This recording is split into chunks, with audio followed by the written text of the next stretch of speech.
আজ আমরা বান্ধবীরা মিলে পিকনিক করতে গিয়ে এক ভেবে আর এক কাণ্ড ঘটিয়ে বসলাম। সো হ্যালো কিউটিজ, আমি রিম্পা আর আজ আমরা দুই বান্ধবী একসাথে চললাম আমার আরো এক বান্ধবীর বাড়িতে পিকনিক করার জন্য। প্রথমেই আমাদের সুন্দরভাবে ওয়েলকাম করার জন্য রোজি চলে আসে, আর রোজি আমার বান্ধবীরই পেট।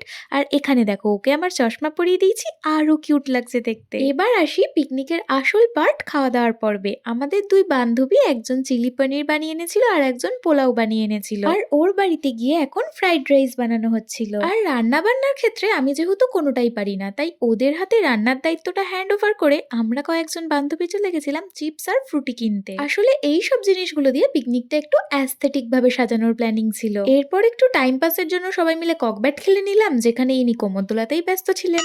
এরই মাঝে আমরা এই কুকুর ছানাগুলোকে দেখে তো ভীষণ চটকাচ্ছিলাম, আর এই অদ্ভুত প্রাণীগুলো এদেরকে দেখেও নাকি ভয় পাচ্ছিল।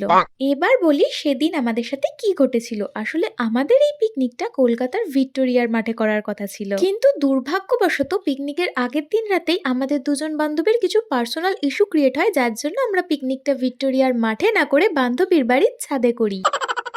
যাই হোক, সবশেষে যে আমাদের পিকনিকটা হচ্ছিল এটাই আমাদের কাছে সবচেয়ে বড় কথা। কিন্তু হ্যাঁ, ডিসেম্বর মাসে শীতের রোদ্দুরে সব বান্ধবীরা একসাথে ছাদে বসে পিকনিক করার মজাটাও কিন্তু আলাদাই ছিল। প্রথমেই ছাদের মধ্যে একটা কার্পেট বিছিয়ে তারপরে আমাদের আনা প্রত্যেকটা খাবারকে সুন্দরভাবে সাজিয়ে বসে পড়লাম আমাদের খাওয়া দাওয়া করার জন্য। আর আমাদের পিকনিকের মেনুতে ছিল পিজা, চিকেন ড্রামস্টিক, তারপর ফ্রাইড রাইস, পোলাও আর পনির চিলি। ডিজার্টে ছিল সন্দেশ, গোলাপ জামুন, ফিরনি আর সব শেষে পান আর স্প্রাইট। হ্যাঁ, প্রত্যেকটা খাবার কিন্তু ভীষণ টেস্টফুল হয়েছিল। আর এত খাওয়া দাওয়ার শেষে আমাদের উঠে দাঁড়ানোর কিছুতেই ক্ষমতা হচ্ছিল না বলে আমরা ফোনে গান চালিয়ে এখানে বসে বসেই নাচ করতে শুরু করে দিয়েছিলাম। আর আমাদের পাগলামো দেখতে গিয়ে তোমাদের মাথাও পাগল না হয়ে গিয়ে থাকলে আমার চ্যানেলটা সাবস্ক্রাইব করে দিও for more mini vlogs. By.